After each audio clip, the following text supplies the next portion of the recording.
Hello everybody, welcome to NuNu Wako Show here on EBS. I have a very special guest for you today. Surprise, I have Abdi Nuressa with me.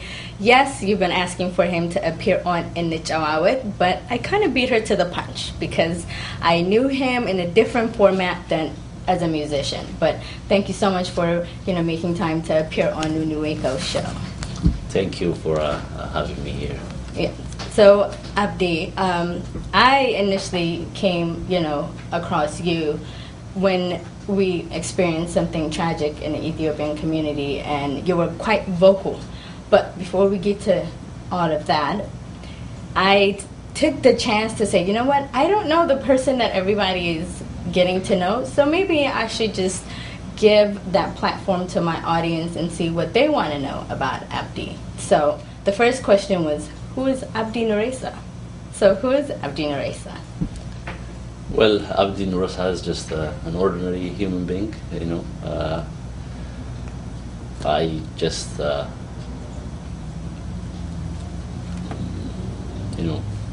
like I said, an ordinary human being. There's nothing different about Abdi Nuressa. Okay, well, tell us about this ordinary human being, about your childhood, being born in Ethiopia and your American experience thus far. Well, like I said, ordinary, I was born and raised in the western part of Oromia, the Oromo land, Ethiopia, in a place called Jano. It's most people know it by around the Ambo area. Okay. I was 3 months baby and I came to Addis, and since 3 months till 1997, I grew up in the city of Addis, around the Jachube Safar, Arada Safar. So, I don't know too much about Addis Ababa because I'm not as fortunate as you are. So, tell me about, being someone that is born in a very small town in Ethiopia and then moving to a very big city. How is that growing up? You mean like from Addis to Washington? No, from the very, like I said, I was 3 months baby, so I really don't know what it looks like. 3 months. If anyone can remember their 3 months experience, I would be very shocked. But I don't know anything about the countryside. So, like I said, I was 3 months. Came to Addis. I grew up like an ordinary Addis kid playing soccer. Just doing what the normal kid. What is your memory of growing up in Addis Ababa? Really, most is like I said, since I was 5, 6 years old, just playing soccer, going to school, walking around Piazza, with my friends, and basically that's about it. And you came to America as a teenager, yes? Yeah. Was that a hard transition, coming from a city that's big as Addis Ababa, being able to play soccer on the street, roam around, safely roam around, and then come to a country like America where, you can't go out and play as free as you would like to. How was that transition for you? Well, coming to Washington, D.C., I don't think it was that really hard. Because Ethiopians are just all over in Washington. Therefore, I was, able to fit in easily. I was playing soccer when I came to Washington, so that transaction really was not that hard. Of course, when I came here, there are other difficulties like you gotta cook, you gotta clean, you gotta do all those things. That was a little challenging, but the rest is really I fit in, and I came from Addis, even though it's not as big as Washington, it's still a big city, that we have in Ethiopia. So coming here, and it was not. So it was easy for you to kind of just blend in with the environment. Mostly people when they come from Ethiopia or any foreigner, when they come to a different country, they have a hard time kind of assimilating themselves with the culture, the food, and you being a teenager, how it's starting all over with high school and making new friends, having to speak a new language. Did you have a hard time with that? I mean, yeah, of course, when I came from Addis, I was about to finish high school, so I had few English, but I was not as, perfect. Well, I mean, I'm still not perfect, but I was not able to speak the language as I'm, speaking today. And beside, the curriculum we took over there is like British, and the accent was kind of tough. But in a few months, I was able to, to pick it up. You had the typical Ethiopian accent, as they would say. But the transaction always, when you come to a foreign land, you will have difficulties. Right. But I had a lot of relatives here, so that made it easy. And like I said, friends, and since I was from the city, I was able to make friends from everywhere. And when I came actually to the U.S., I came first in Manassas, Virginia. Okay. Then really there was no Ethiopian, Yeah, for somebody that doesn't know the countryside of Ethiopia, you went right into the countryside of America. Yeah, so how was that? It was that's why it was not really that much of shocking to me, because Manassas was kind of like rural, so there was none of like Amharic speakers in Manassas. Exactly. So I mess up English, no one laughs at me, and then I was able to actually pick it up. Pick it up quickly, but that's good. I mean, it sounds like your American experience is more of fun and enjoyable than most people that come here and kind of, being a teenager. Teenagers are kind of tough because that's your high school year. But how was your college career? Where did you go to college? What was your major?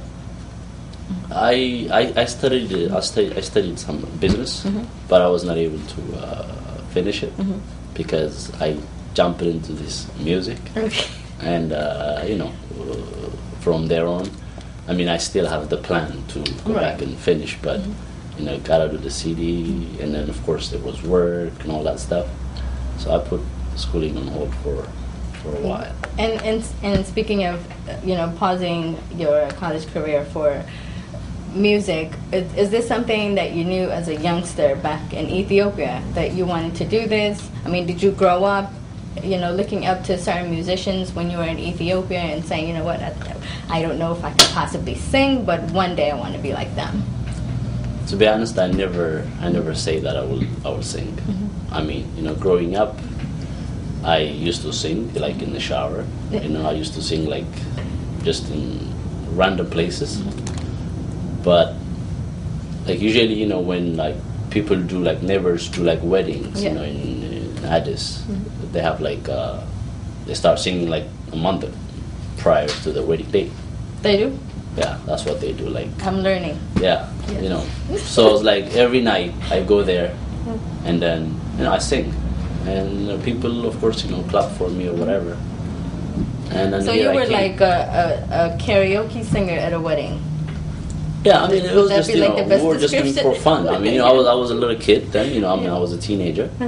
And I didn't know, I can sing. I just sing it because I love singing, And of course, people hear you and say, hey, you can sing. What are some of the songs that you used to sing, if you recall? Are there specific, artists that you were memorizing their music because you kind of wanted to sing like them or sound like them, or you just were singing wedding related songs? Back then it was just wedding related songs. I mean, growing up I listened the Aliberas, the Abato, the Mulukan, the Teros Tadase, Talahun. I mean, all sort of like old my age musics. But when I was performing at a wedding, of course you just perform an ordinary cultural Ethiopian wedding song, so it's not like specific individual. Okay, so exiting high school here in America and going into college, at what point did you say, yes, at some point I do want to pursue a business degree, but right now my heart is telling me to pursue music? What was that moment for you? Well, it was not an easy moment, I mean, like, of course my dad, my parents, I have an auntie here. She always like pushed me, for school. Yeah. It's like any typical family. Yeah. But you just have to do what your heart's telling you to do. Yeah. At the end of the day, if you're happy in what you're doing, I think that's to me at least that's all that matters. In life, you have to be happy. So, and I know that it's very important that to have an education. Right. Especially in this country, education you have could to have come that in paper, many different forms, but was it hard to convince your family that, although at some point that you will go back to school, that right now you're going to pause and try to be a singer? How was that conversation?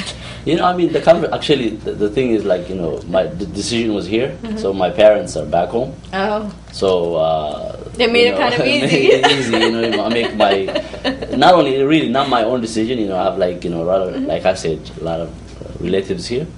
I still have to, like, communicate on what I'm doing and all that stuff. But, I was, like, almost about to be, like, 20 years old or whatever, and they're like, you know what? You're a grown-up man, and you know what you want to do. Just make sure you made the right decision for yourself. And so far, I'm happy. They're happy. And good. So when you did decide to do that, what was the first step that you took? Well, first step that I took was, of course, going to musicians. And. Actually, I made a very good friend of mine still now. His name is Bahailu Agonafar. Bahailu Khasaun Agonafar. He's a brother of Abdi Nuressa. He's one of the famous Ethiopian singers. I met him in school, actually. We used to go to Nova together. Okay. So the first day, introducing ourselves in class. In the class, yes. You have to bring some project or whatever. You got to talk about where you come from, your hobby and stuff. So when I talk about, music being my hobby, he was like, and then that day he was presenting, playing masenko. Oh, okay. And I'm like, oh, okay, then, he's the guy right here. Exactly. So we met, and, and like he introduced me to the guy who produced my CD. His name is Binyam Badru. Then I went to Binyam and I tried. Binyam was like, okay, I like it. Then, start working, and here we are. Well, look at you. You sound like a lucky person. Your journey seems to be quite simple, but we're going to take a break. So those of you at home, don't go anywhere. Welcome back, everybody, to NuNu Wako Show. If you are just joining me, I am sitting here with Abdi Nuressa, who is an activist, but most importantly, a musician, and I'm sitting here getting to know him just like you are getting to know him right now. And before we went to commercial, we talked about how you came about, deciding that you want to be a musician. And so you actually lucked out and met one of the most important people in Ethiopia that kind of made your journey in becoming a musician easy for you.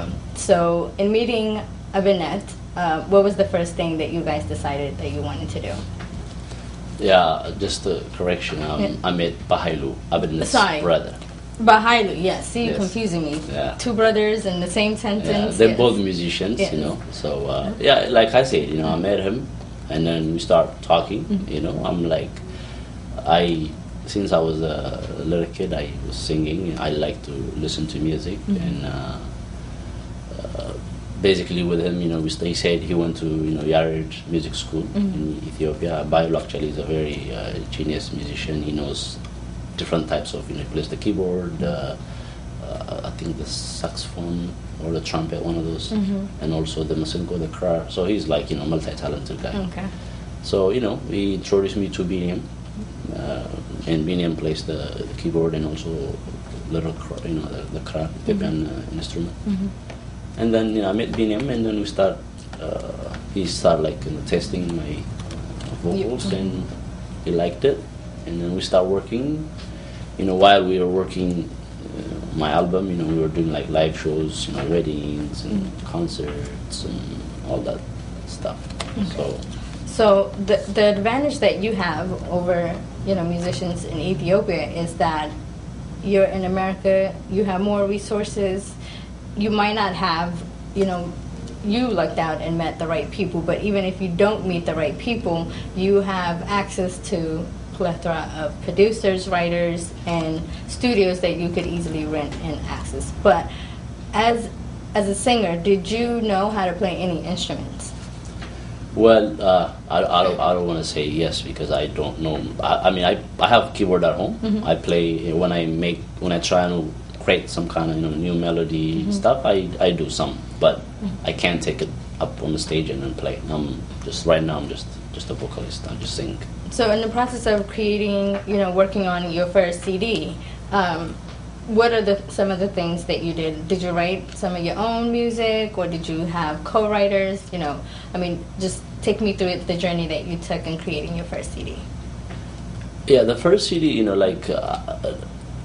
for most artists, it was a very tough journey, especially, I'm singing in Orominya, Afaan Oromo, and like I told you, I was basically, you can say, born and raised in Addis, right, where majority of people speak Amarinya, right, and I was lucky enough, when school closes, I used to go to the countryside, visit my grandparents, and then I picked up the language from there. And I came here when I tried to decide to make this CD.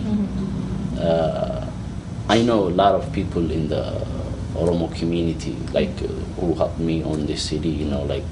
People from different types of, people from Jimma, RC, Borana, or Shawa, Harar, all that Oromia region. A lot of people contributed on the CD. But in order to make this happen, the studio of it, like I said, I was unfortunately, lucky enough to find Bahilu and Binyam. But it was not as easy. Even that, right, the CD took more than 3 years. Right. So the the finance, I'm the one who financed the whole thing. So all that stuff, the hardship is always there, and then it was there, but you have to push and Exactly, and I'm glad you mentioned the fact that you had to work hard to create your music, because a lot of people think you're in America, so things should come easily.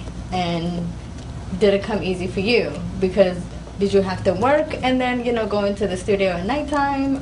What was the process in creating this music? That was really the hardest part, because I used to work more than 40 hours a week, and at the same time spend in the studio at least 8 hours a day or more. There are days that I miss work, and really there is no easy thing in America, by the way. Right. You just have to work really hard, especially if you want to be a successful person, right, in any field. Right. You must put your best. Right.